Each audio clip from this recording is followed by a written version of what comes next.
Bonsoir à toutes et à tous et merci d'être avec nous dans le Monde en 7 de ce samedi. Nous allons parler de 4 sujets comme d'habitude. On ira du côté de la Côte d'Ivoire où le Conseil constitutionnel a retenu 5 dossiers de candidature pour la présidentielle du 25 octobre prochain. Nous parlerons aussi du Bénin. L'opposition réclame la démission de Romuald Wadagni, le candidat de la mouvance présidentielle. L'actualité oblige. On fera un tour au niveau du Népal où la rue a réussi à renverser l'ensemble du gouvernement. Et le dernier sujet, ce sera le Togo.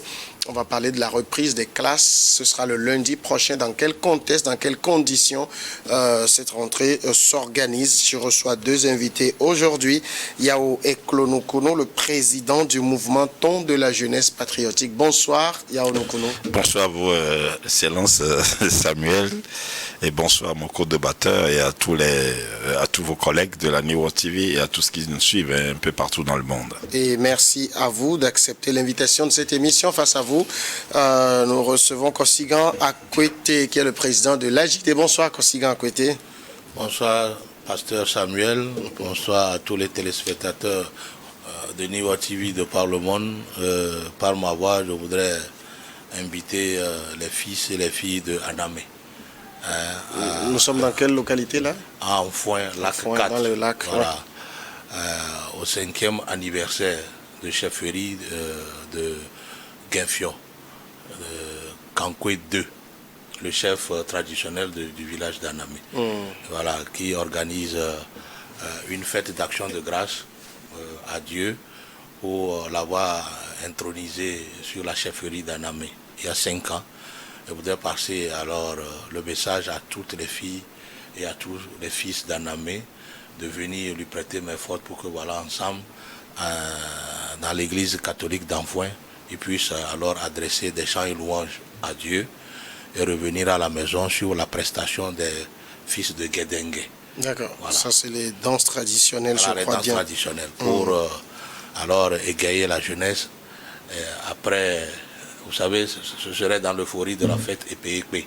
Alors, c'est sa façon de dire merci à Dieu. C'est la fête traditionnelle en Pays Gain. En Pays Gain. Oui. Voilà. C'est en ce moment qu'ils prennent la pierre sacrée, il me semble. Voilà, voilà, dans l'euphorie de cette fête, il veut aussi rendre grâce à Dieu pour avoir préservé sa vie, préservé la vie du Togo. Fêter entre ses filles, entre ses admis, ses filles et hommes. D'accord. Voilà. Le peuple togolais qui vous y êtes invité puisque je suis le président du comité d'organisation. Parfait. Le peuple togolais qui s'honore donc de sa diversité culturelle qui fait plaisir.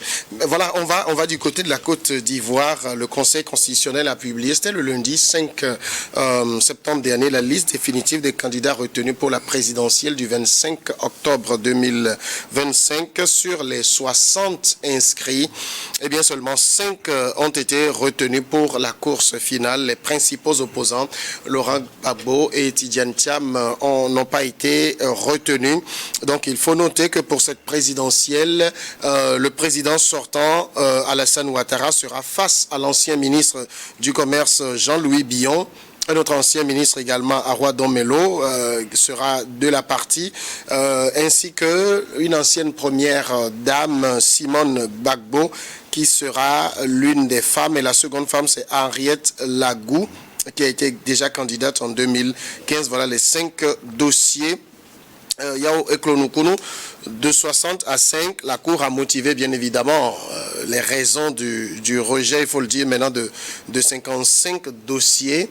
Mais est-ce que vous êtes étonné de voir une présidentielle en Côte d'Ivoire avec seulement 5 candidats au premier tour?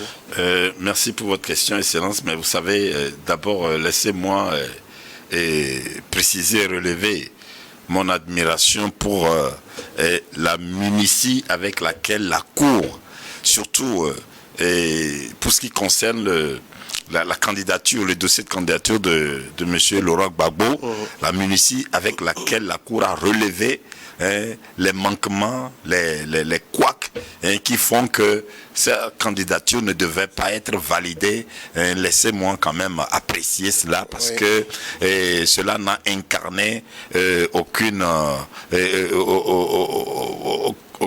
aucune manœuvre, aucune manœuvre et aucune démarche flagrante de vouloir priver, de vouloir empêcher M. Laurent Gbagbo d'être candidat. Et donc, ma foi, je crois que cela m'a beaucoup séduit quand j'ai vu la manière dont la Cour s'est attelée, et non seulement la candidature de M. Laurent Gbagbo, je crois que la Cour, cette Cour qui est présidée par cette dame, une dame de grande qualité.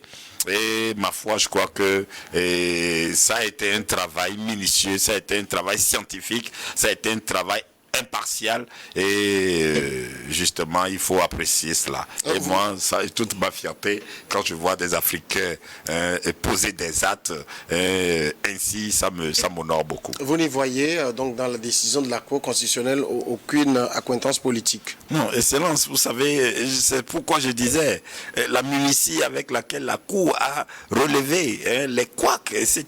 Donc elle a été vraiment, son travail a été scientifique, objectif et impartial. Alors donc, enfin, pour ma part, je n'ai senti aucune manœuvre pour juste écarter des dossiers.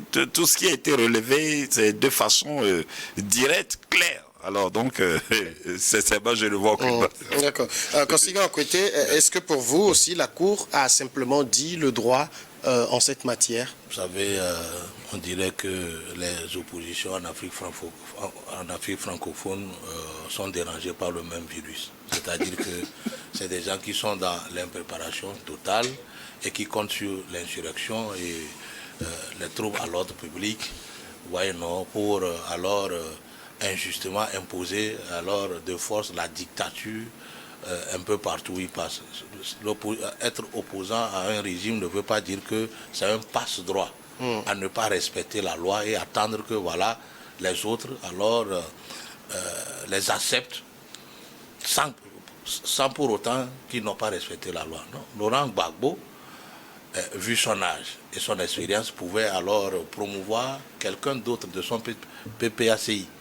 Ou s'il voudrait aller aux élections, il devrait alors tenir compte d'abord de remplir, il devait d'abord remplir toutes les conditions fixées par la loi électorale pour alors se dire que voilà, je vais aux élections présidentielles. Il sait très bien qu'il n'est pas inscrit sur la liste électorale. Et la loi électorale l'a bien dit en Côte d'Ivoire, si vous n'êtes pas inscrit sur la liste électorale, vous ne pouvez pas être candidat. Alors, il faut être éligible avant d'être électeur.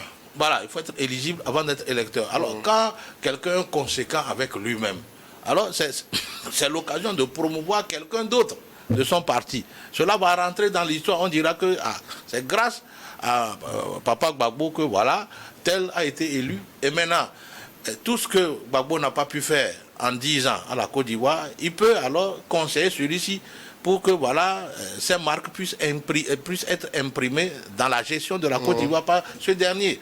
On l'a vu au Sénégal, Sonko n'est pas mort. On l'a vu en Afrique du Sud avec Nelson Mandela, il a fait le pass, il a fait seulement un mandat, il a donné le reste à l'ANC. C'est l'ANC, oui. Jusqu'alors, c'est l'ANC qui est au pouvoir. Alors, Gbagbo aussi pourrait le faire en Côte d'Ivoire. Alors, je ne sais pas pourquoi. C'est lui qui ne respecte pas la loi et c'est lui qui veut s'imposer par la rue. Mais c'est dans les années 90 que la rue dit sa loi au régime.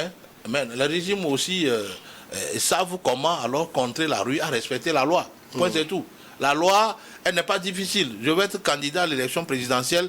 D'abord, il faudrait que je surveille mon éligibilité. Si je suis éligible, alors je respecte les autres formalités administratives qu'il faut d'abord remplir pour être sûr que je serai candidat. Je ne l'ai pas fait, je ne dois pas attendre que je sois candidat par miracle ou par dictature, que voilà, je vais influencer le pouvoir public par alors les menaces de la rue et les insurrections, que voilà, on doit m'inscrire auto. Non, c'est pas possible. D'accord, mais on sait, parce que spécifiquement pour les dossiers de Laurent Gbagbo et Tidjane Thiam, beaucoup d'Ivoiriens ont le sentiment que derrière, il y a une volonté politique d'écarter ces deux personnalités. Mais, vous savez, silence, la plupart du temps, c'est ce que je reproche à nos acteurs politiques ici en Afrique, hein, y compris même et aussi des putschistes. Hein, c'est ce que je reproche, parce que ils n'ont que pour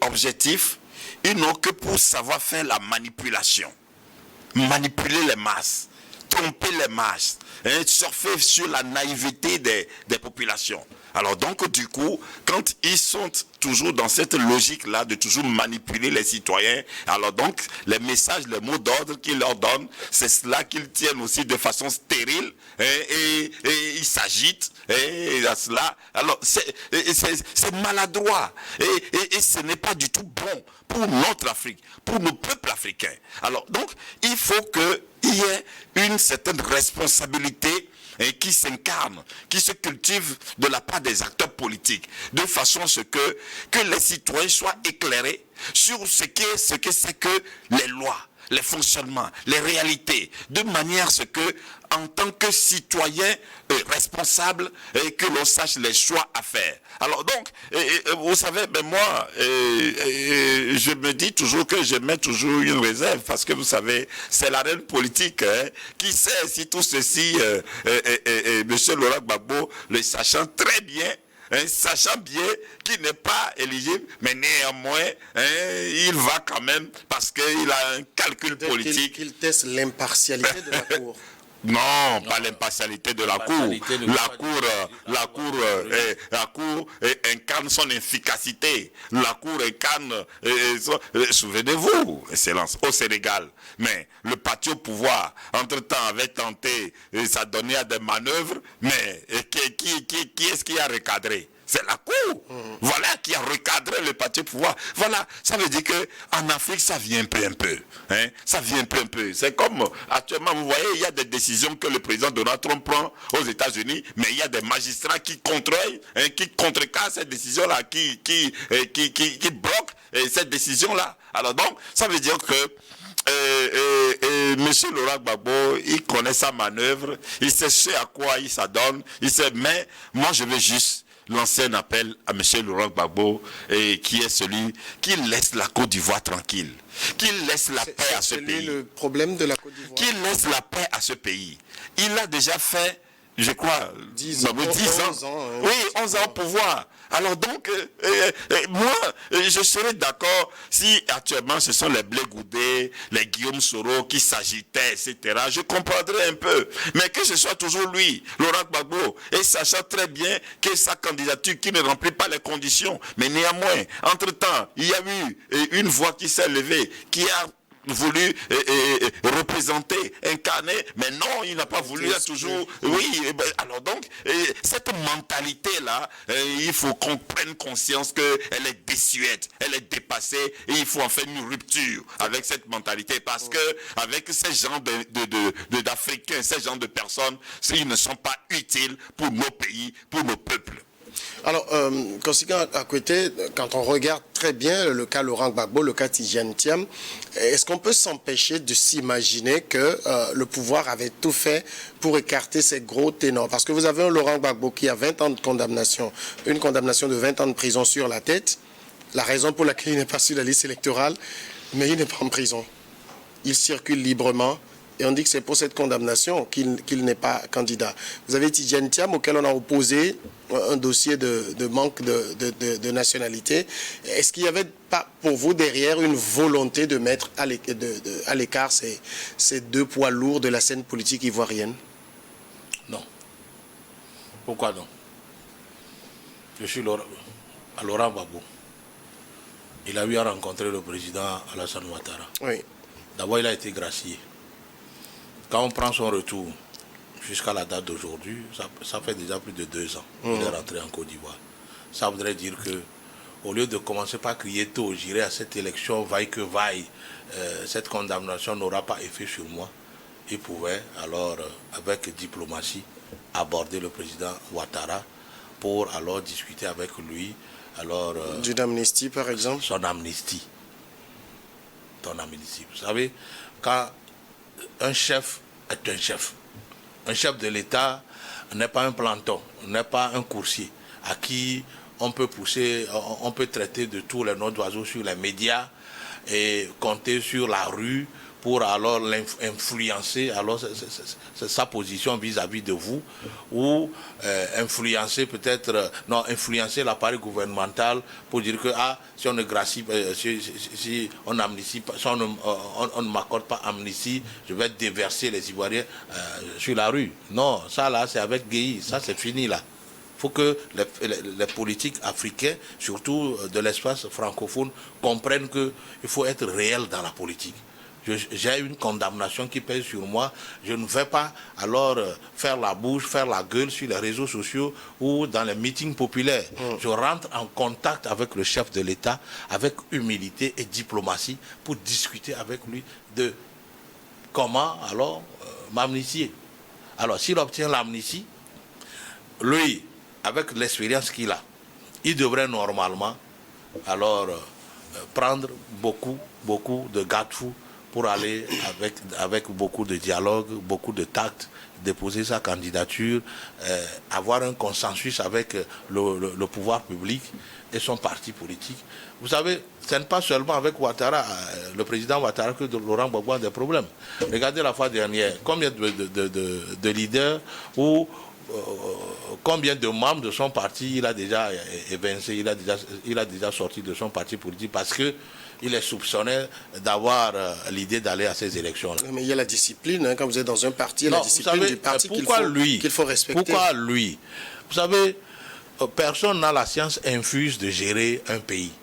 Ça voudrait dire que si lui sait très bien que son casier judiciaire n'est pas vide et que cette condamnation pèse sur lui et l'empêche d'être éligible sur la liste électorale, très tôt, il faudrait déjà adouber un autre leader de son parti, alors l'encadrer et l'envoyer à ces élections-là avec lui son appui derrière. Et comme ça, tous ceux qui l'aiment vont voter pour alors son candidat. Pourquoi ne pas le faire et compter sur la rue, compter sur peut-être les anciennes querelles, les anciennes tactiques, ou compter que voilà, Guillaume Soro va amener les gens du Burkina Faso, ou du Mali ou du Niger pour faire la guerre, pour que voilà, et eux deux puissent partager le pouvoir. Non, ça, il n'a jamais... Mais c'est-à-dire que pour lui, il a dit que s'il n'est pas candidat, la Côte d'Ivoire va s'imploser. Or, il n'y aura pas de déluge. Les élections auront lieu et celui parmi les 5 qui sont retenus par le Conseil constitutionnel, celui qui aura plus de suffrages, celui qui aura plus de votes des Ivoiriens, va conduire la Côte d'Ivoire voilà, aux grandes dames de Laurent Gbagbo et autres. Voilà, je reviens sur Thiam. Je sais que je vais à une élection et je sais que cette élection-là, pour y aller, il faudrait que je sois de père et de mère ivoirien. Mais j'ai la nationalité. Ou de mère, de père ou de mère. Ou de mère. Oui. Maintenant, j'ai la nationalité française. Qu'est-ce que je fais? Alors, je révoque cette nationalité depuis. Ah oui, je révoque cette nationalité depuis. Je ne vais pas attendre à moins d'1 an de la présidentielle avant de révoquer à l'autre ou voilà, d'annuler cette... Mais peu importe le moment où la nationalité est révoquée. Il y a une loi. Oui, c'est qu'il retrouve d'office sa nationalité ivoirienne. Je ne refuse pas, mais il y a une loi qui donne le délai. Le délai imparti pour faire ça à passer. C'est là le problème. Il devrait le faire plus tôt. Il ne devrait pas attendre que voilà, il soit dérangé par le délai avant de le faire. Voyez? Donc vous pensez que ces deux-là ne se sont pas véritablement préparés? Ils ne se sont pas comparés. C'est-à-dire qu'ils comptaient sur la menace de la rue pour alors influencer la décision ou pour pouvoir influencer, je ne sais pas, l'utilisation de la loi ivoirienne. Or, devant la loi, tout le monde est égal. Hein. Oui, la démocratie, c'est la dictature de la loi. Ouais. Alors maintenant, on a 5 candidats, je les ai cités. Hein. On a Jean-Louis Billon. Jean-Louis Billon, vous savez qu'il était membre du PDCI. Il a eu Maya Patir avec ce parti, donc il se présente sous une autre coalition. Il y a Arwan Don Melo, qui est membre du PPACI, qui a voulu présenter une candidature, j'ai envie de dire, de substitution au cas où celle de Laurent Gbagbo serait rejetée. Il a été exclu de son parti politique. Alors, jusqu'à présent, les deux ténors dont nous parlons n'ont pas montré véritablement quelle est la stratégie. Est-ce qu'ils vont soutenir quelqu'un? On a Simone Gbagbo qui est là, ils ne disent rien. écoutez, on attend de voir. On attend de voir. Ça dépendra des coulisses. Ce qui s'il serait évoqué dans les coulisses. Et tout dépendra de cela. Bon, pour le moment, on ne peut pas improviser. On attend de voir mais toujours est-il que, vous savez, généralement les acteurs politiques, surtout dans l'espace francophone, ils ne s'inscrivent pas souvent dans l'intérêt patriotique. Non, c'est les calculs d'intérêt personnel, etc., qui les motivent toujours. Et donc, du coup, ce ne sont pas les intérêts des populations, des peuples qui les préoccupent. Mais c'est plutôt leur confort, ce qui leur convenait selon leur gré, etc. Alors, donc, du coup, on attend de voir. C'est tout ce que je peux dire. Mais ils doivent quand même montrer une stratégie donnée, parce que le 25 octobre, j'ai envie de dire, c'est demain. Mais déjà, d'ores et déjà, quand vous voyez, point oui, point non, les gens excluent de leur parti. Il y a des propagandes qui se créent, qui s'activent contre tel et tel. Bon, c'est-à-dire que au finish, c'est en cela, vous savez, une fois sur votre plateau ici, j'ai dit que le problème que nous avons est que n'importe qui s'improvise acteur politique et puis bon voilà, et c'est ça le problème, le gros problème que nous avons. Nous n'avons pas des gens qui aient de l'inspiration, qui aient de la clairvoyance, qui aient une vision et qui aient l'esprit patriotique, l'esprit républicain. Non, il n'y a que des opportunistes qui se lancent dans l'aventure politique. Alors donc du coup ils créent des méli-mélos, ils créent des mélanges, de la divagation. Alors qu'est-ce que vous voulez, Qu'est-ce que vous voulez, sinon en temps normal, comprenez que... Mais nous avons des exemples dans le monde. Actuellement, même quand on prend la France, le président Macron, bien qu'il soit président, mais il n'est pas président par lui-même, son seul, et vouloir ou sa seule audience au sein du peuple, non. Et il ne gouverne pas par lui seul, non. Alors donc, ce sont des gens qui mettent en exergue, mais qui vous dit, même quand on prend les États-Unis, Donald Trump, il n'a pas été élu, il y a eu des soutiens qui ne disent pas son nom, avec d'autres partis qui n'ont pas autant d'audience que les démocrates, mais quand même qui... Alors, donc, parce que les gens, ils savent. Et c'est pourquoi moi, particulièrement, moi, je ne regarde pas les hommes politiques.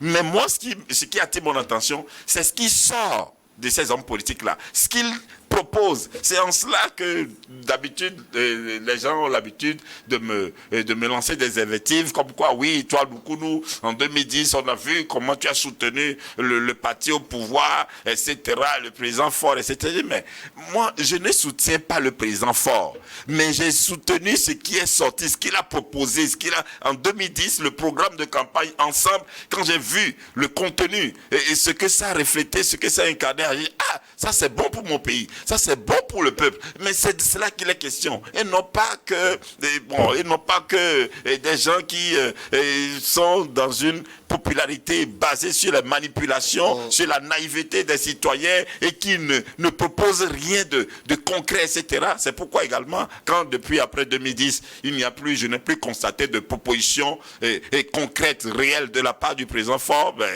moi c'est le pays qui m'importe, moi c'est le peuple qui m'importe, ce n'est pas un homme politique. Non, je ne suis pas dans la confusion. Moi, je reste ferme. C'est le patriotisme, c'est mon pays, c'est le peuple, point barre. Et non pas un acteur politique qui est de trucs là. Alors donc, mais malheureusement, dans les populations, c'est cette confusion-là. Et ils sont victimes de ces manipulations-là, où des gens même qui sont prêts à dire qu'ils sont prêts à mourir pour un acteur politique. Tu es prêt à mourir pour un acteur politique. Non. Donc, il y a du travail psychologique, il y a du travail mental qu'il nous faut dans nos espaces africains pour que des citoyens soient beaucoup plus des citoyens dignes, des citoyens responsables, au lieu d'être des naïfs qui soient à la solde, qui soient vulnérables aux manipulations des acteurs politiques qui ont tendance à se faire passer pour plus important que nos pays. Voilà, ils ont tendance à se présenter comme ce sont eux qui sont plus importants que le pays, alors qu'avec ça, on ne peut pas. Est-ce que vous ne craignez pas aussi que on soit en train d'assister à un début de tension, parce que pour la Côte d'Ivoire, vous connaissez les démons qui hantent ce pays-là. Ils ne sont pas très loin. Voilà. Pour cette question, je vais vous répondre comme ça. Vous savez, malheureusement, en Afrique francophone, le taux d'analphabétisme aussi aidant fait que c'est celui qui c'est le populiste. Ouais, c'est le populiste qui est adoubé. C'est celui qui ment, c'est celui qui insulte les gens, manque de respect aux institutions de la République. C'est celui-là que beaucoup de personnes, surtout les jeunes, beaucoup de personnes acclament. C'est lui que beaucoup de personnes soutiennent, malheureusement. Et comme M. Nkounou vient de le dire, personne ne cherche à aller lire alors les projets de société. Je pense quand même qu'en Côte d'Ivoire aujourd'hui, si tout le monde, les jeunes, les femmes, les hommes, peuvent se donner le temps de lire les projets de société de chacun, même des candidats recalés, je pense quand même que personne n'ira dans les rues ou personne n'ira chercher les armes pour combattre qui que ce soit. Parce que avant et après tout, il s'agit de la Côte d'Ivoire et de l'intérêt général. Voilà, personne n'est là pour sa propre poche. Maintenant, ce qui déçoit, c'est que les gens ne tiennent pas compte des projets de société. Ils tiennent compte de celui qui est virulent sur les réseaux sociaux, c'est celui qui a alors des soutiens, qui mentent à longueur de journée sur les réseaux sociaux, qui font du populisme, qui alors manipulent le peuple avec beaucoup de mensonges. Et parfois, malheureusement, si les gens là arrivent au pouvoir, c'est là où la population se rend compte que ils ont été, voilà, ils ont été plus désastres que celui qui était là. Donc moi, je pense quand même que aujourd'hui, tous les Ivoiriens doivent savoir qu'il ne s'agit pas du président Alassane Ouattara, ni de Simone Ibe Gbagbo, ou des autres candidats, ou même de Gbagbo, puisque Gbagbo n'a pas un bâton magique pour transformer la Côte d'Ivoire, il n'est pas Dieu. Il s'agit de l'intérêt général, qui peut alors préserver la mer Côte d'Ivoire pour que voilà, elle puisse être développée, elle puisse connaître la paix, elle puisse connaître alors le développement, l'union, la réconciliation et tout. Voilà, c'est celui-là que les Ivoiriens doivent alors soutenir et propulser lors des prochaines élections. Ce n'est pas celui qui insulte, celui qui a fait beaucoup de populisme, ce n'est pas ça. Nous avons besoin d'évoluer dans nos différents pays. Nous avons besoin qu'il y ait la stabilité sur tous les plans dans nos pays. Et il faudrait que nos pays aillent de l'avant. Voilà. Mais si vous permettez un peu, 2 mots sur le président Ouattara. Mais d'abord, avant, il y a aussi un aspect. L'autre aspect est que parfois aussi, si le pouvoir en place, dans ses manœuvres, dans ses actes, crée des frustrations, crée des indignations au sein des populations compte tenu de certaines décisions, de certains comportements. Oui, ça fait aussi que ça fait le chou gras des acteurs politiques de l'opposition qui jouent là-dessus, pour vendre des illusions et jouer sur l'état d'âme des populations, etc. Bon, donc, moi, quand je parle des acteurs politiques, c'est de part et d'autre. Que ce soit ceux qui sont au pouvoir et également ceux qui sont dans l'opposition. Maintenant, pour revenir à M. Laurent Gbagbo, à M. Ouattara, vous savez, bon, on dira que, oui, lorsqu'il y a modification constitutionnelle, les compteurs reviennent à zéro. Bon, et généralement, ce langage, ce discours-là, c'est de nous les Africains que moi, je l'écoute souvent. Bon, maintenant, effectivement, depuis la modification constitutionnelle, disons que M. Alassane Ouattara se retrouve dans sa dernière... S'il gagne maintenant, oui, dans sa dernière candidature. Oui. Bon, mais moi je dis que le président Ouattara, il pouvait décider de se retirer, il pouvait décider de ne pas... bien que la Constitution, bon, selon nous, les Africains, selon notre lecture, selon nous les Africains, cette candidature, il en a droit, la Constitution lui permet. Mais moi, je pense qu'il pouvait se retirer, mais je crois que c'est au regard des enjeux dans l'espace CEDEAO, surtout avec ces poutistes-là de l'AOS, il y a des enjeux qui font que M. Ouattara le président Ouattara se voit contraint de toujours être présent sur la scène et ne pas se retirer parce que certainement également, il y a, quand on observe un peu aussi l'ambiance politique en Côte d'Ivoire ou des acteurs qui sont un peu plus dans la divagation, etc. Donc, je pense qu'il ne veut pas prendre le risque de se retirer. Mais, pour terminer, je vais dire qu'il y a une leçon encore que les Occidentaux, et plus précisément la France, nous donneraient bientôt. Et c'est quoi encore cette leçon-là? D'abord, M. Samuel, cela ne vous échappe pas. Dernièrement, en France, pour procéder à une modification constitutionnelle, pour toucher à un pan de la Constitution, vous avez vu tout ce que ça a observé comme process, tout ce que ça a reflété, tout ce que ça... C'est-à-dire que ça montre toujours que les Blancs démontrent toujours qu'ils sont en avance, qu'ils ont la tête, qu'ils bougent leur tête. Vous avez vu tout ce que ça... Ce n'est pas de façon rocambolesque qu'ils touchent à la Constitution de leur pays. Maintenant, nous attendons de voir. Est-ce que le président Emmanuel Macron dira que oui, dans la mesure où il y a eu modification constitutionnelle, alors donc du coup, c'est un compteur à zéro et qui devrait encore se présenter un troisième et quatrième mandat, ou est-ce que à la fin de son deuxième mandat, modification constitutionnelle ou pas, il partira? Nous attendons de voir si la France donnera encore une leçon à nous les Africains. En même temps, chez eux, ce qui a été touché dans la Constitution ne remet pas en cause la limitation des mandats. Mais également en Côte d'Ivoire. Également en Côte d'Ivoire. En Côte d'Ivoire, en 2016, ils ont changé totalement de constitution. C'est cela, ils ont totalement changé de constitution. Bon, on fera le débat au moment venu. On va passer maintenant au Bénin. Là également, on se prépare pour la présidentielle. Ce sera en avril 2026. Et du côté de la mouvance présidentielle, ce sont les camps qui soutiennent le président Patrice Talon, notamment le bloc républicain, l'Union progressiste. Eh bien, ils ont présenté leur candidat. C'est le ministre de l'économie et des finances, Romuald Ouadani, qui va donc représenter la mouvance présidentielle à la présidentielle de l'année prochaine. Et du côté de l'opposition, on réclame tout de suite la démission de Romuald Ouadani. Conséquent à côté, le débat vient souvent en Afrique. Et vous le savez, même quand un président sortant est candidat, on se dit souvent, lorsqu'il mène des actions, est-ce que c'est le candidat qui mène l'action ou c'est le président qui mène l'action? La même question se pose ici. Tout ce que Romuald Ouadani est en train de faire depuis sa désignation il y a quelques jours, est-ce que c'est le ministre de l'économie et des finances du gouvernement Talon qui le fait ou c'est le candidat Romuald Ouadani qui le fait? Oui, ça me souffrait qu'il est seulement désigné candidat. Il n'est pas encore investi candidat.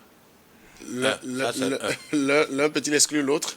Oui, parce que s'il est investi candidat, ça voudrait dire que voilà, les compteurs sont mis en marche pour d'abord, comment on l'appelle, les campagnes électorales et après la suite, le peuple béninois va décider. Il est seulement choisi par son camp. Alors on attend son investiture. Alors c'est quand il est investi, il devient vraiment candidat officiel. Là, c'est officieux pour moi, puisque ce n'est que les choix des deux blocs qui soutiennent les actions du gouvernement Patrice Talon. C'est eux qui l'ont choisi. Et c'est ce que le code électoral recommande. Voilà. Donc, pour le moment, et puis ceux qui dénoncent ça, ils n'ont pas matière à dénoncer, puisque en son temps, Boni Yayi a fait pire. Voilà. Boni Yayi avait fait pire parce qu'il a refusé que Lionel Zinsou, qui était son premier ministre, candidat à sa succession, démissionne de son poste de premier ministre. Il était là avant, pendant et après les élections parce qu'il faisait partie de l'équipe de Boni Yayi qui a passé la main à la nouvelle équipe entrante de Patrice Talon. Voilà. Donc moi j'ai dit, soit c'est pour cacher leur impréparation à choisir un candidat tout de suite, ou ça rentre carrément dans le jeu politique, ne serait-ce que pour égratigner un peu l'enthousiasme que suscite le choix de Romuald Ouadani, parce qu'il vous souvienne que même des responsables politiques des partis, les démocrates, alors ont commencé par adouber le choix de Ouadani. Ce qui dérange un peu alors la tête, les décideurs de ce parti politique-là. Donc moi je pense quand même qu'il n'y a pas match dans cette affaire-là, puisqu'il est pour le moment le choix des deux blocs qui soutiennent, les deux partis politiques qui soutiennent les actions gouvernementales. Alors, s'il devient candidat investi, c'est là où le compteur... Ensuite, même le gouvernement n'a pas tardé à répondre. Il dit, actuellement, le ministre est en train de conduire les débats à l'Assemblée nationale sur l'adoption du budget national 2026. Dès qu'il aura fini, pas avisé, il va laisser le tablier pour alors préparer sa campagne électorale. Donc ça voudrait dire que le camp le camp de Wadaï est toujours à l'avance, ils suivent leur chronogramme, et je pense quand même que même après avoir adopté le budget 2026 à l'Assemblée nationale, sa candidat, comment on l'appelle, sa démission? Non, pas sa démission. Avant sa démission, ou sa démission, son investiture va suivre, et puis sa démission suivra, tout simplement. Personne ne va le forcer pour le faire. Alors, ce que dit l'opposition, notamment le camp démocrate, les démocrates de l'ancien président Thomas Boni-Yayi, c'est que le fait que Wadani garde ses fonctions de ministre de l'économie et des finances, donc logiquement le patron du fisc, cela va influencer la délivrance du quitus fiscal, qui est une pièce indispensable dans le dossier de candidature. Et donc, l'opposition voit un conflit d'intérêts.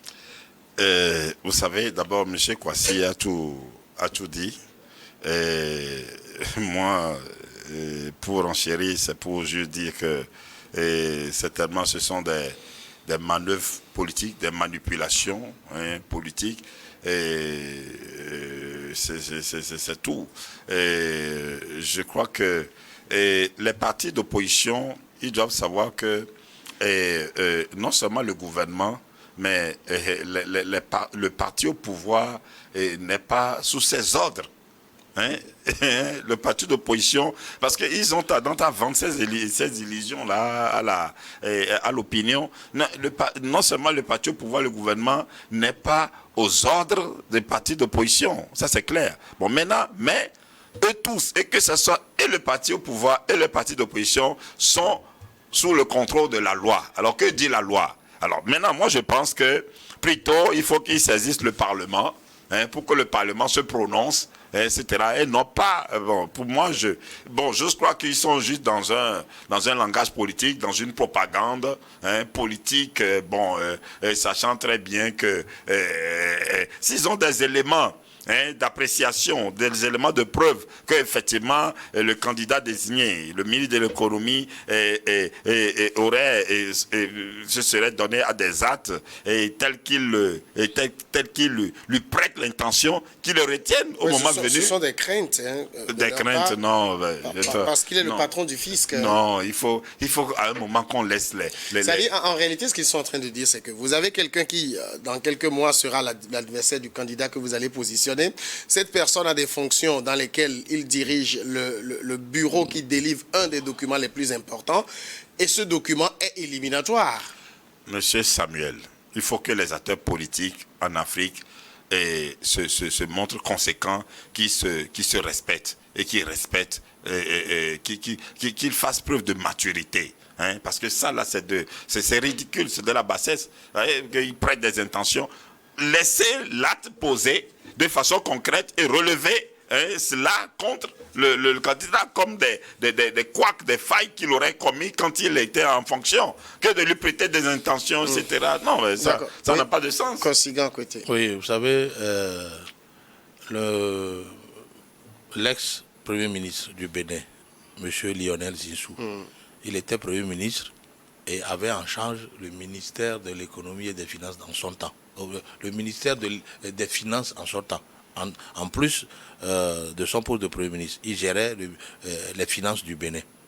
Mais ça n'avait pas empêché Patrice Talon d'être candidat. À l'époque, il n'y avait pas de quitus fiscal non plus. Mais si, il y avait quitus fiscal, puisque c'est le ministre. Ce n'est pas le ministre directement qui donne le quitus fiscal. C'est plutôt les impôts. Le directeur des impôts. Et maintenant, pourquoi avoir peur? Mais son patron, c'est le ministre. Je ne refuse pas. Oui. Mais est-ce que c'est possible que quelqu'un qui est en règle avec les fiscs ait peur de ne pas avoir son papier des impôts? Non. On ne lui délivre pas, c'est une preuve. Si on ne lui délivre pas, il a les voies de recours. En réalité, vous êtes en train de dire qu'ils attendent qu'on refuse de leur délivrer. Ensuite, on n'est même pas encore arrivé à ce moment-là. Puisqu'il n'y a pas encore on ne formalise pas encore de candidature. Donc il n'y a pas de peur pour ça. Si Romain Wadaï est toujours ministre des Finances jusqu'au moment où les gens ont commencé par prendre alors leur quitus fiscal, d'accord. Là, est-ce que vous ne pensez pas que la manière dont le président Patrice Talon s'est comporté durant son mandat, les manœuvres qu'il a mises en place pour écarter l'opposition, est-ce que ça ne nourrit pas les craintes? Je ne suis pas d'accord. Est-ce que vous n'êtes pas d'accord que cela nourrisse les craintes de l'opposition? Dire que Patrice Talon a écarté les politiciens les politiciens... Des politiciens en exil, vous en connaissez. Des politiciens en prison, vous en connaissez. Quand les gens respectent... empêchés de se présenter, empêcher, c'est faux. C'est des gens qui ont refusé de respecter la loi de leur pays et qui se disent exilés politiques parce que vous ne pouvez pas commettre des délits dans le champ politique et que ces délits soient punissables par la loi et que vous refusez de venir rendre compte de votre gestion. Vous gérez une mairie.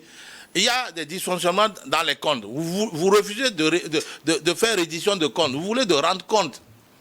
Mais la mairie ou gérer un ministère, c'est l'argent public. On vous demande qu'il y a alors des dysfonctionnements, des zones sombres dans votre gestion. Venez rendre compte. Vous dites non, je ne viens pas rendre compte. Vous vous retrouvez en Europe avec beaucoup d'argent, vous la coulez douce et vous dites vous êtes exilé politique. Ce n'est qu'en Afrique qu'on peut faire ça. Ailleurs, vous voyez aujourd'hui, même l'autre, le président français, Nicolas Sarkozy, combien de jugements... L'ancien président. Combien de jugements alors il a subi? Il a été même condamné, il a porté un bracelet. Mais le ciel n'est pas tombé. Ce n'est qu'en Afrique qu'on fait ça.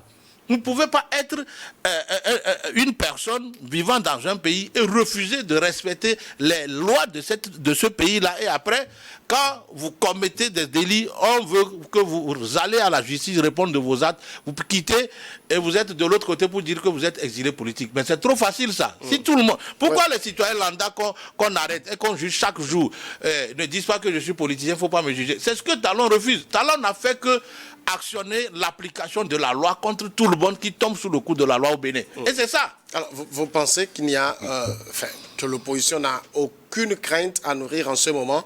Ben, vous savez, M. Samuel, d'abord, comment est-ce que le président Talon est arrivé au pouvoir?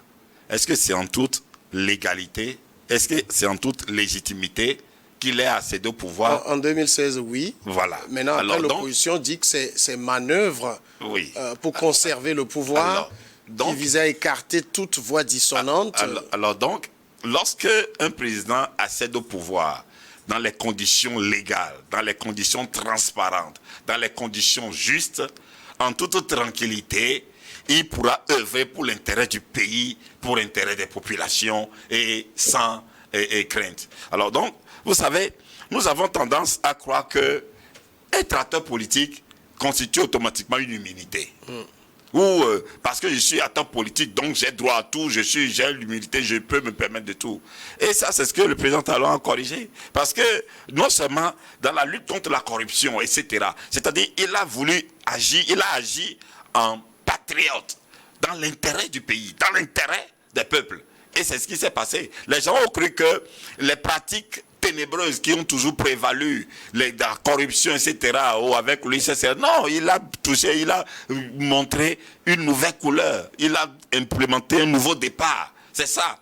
Bon, maintenant, oui, comme l'a dit M. Kwasi, quand il y a des acteurs qui commettent des délits, qui veulent croire qu'ils peuvent se permettre de tout, ben, la loi s'appliquera, ça c'est clair. Donc ceux qui sont en prison, c'est parce que ils étaient dans la confusion, ils s'étaient laissés guider par l'illusion. Alors donc c'est ça. Alors donc le président Patrice Talon, il a pu faire cela parce que c'est en toute dignité, en toute légalité, en toute transparence qu'il a accédé au pouvoir. Contrairement à d'autres, quand ils accèdent au pouvoir de façon rocambolesque, de façon ténébreuse, de façon boiteuse, alors donc comprenez que les manières de faire ne peuvent pas être comparées aux manières du président Patrice Talon qui a accédé au pouvoir de façon légale. Et donc du coup, et quand bien même il y a des exilés politiques, ces exilés politiques, ils évoqueront ces manières-là, parce que qui est-ce qui veut me traduire devant les tribunaux?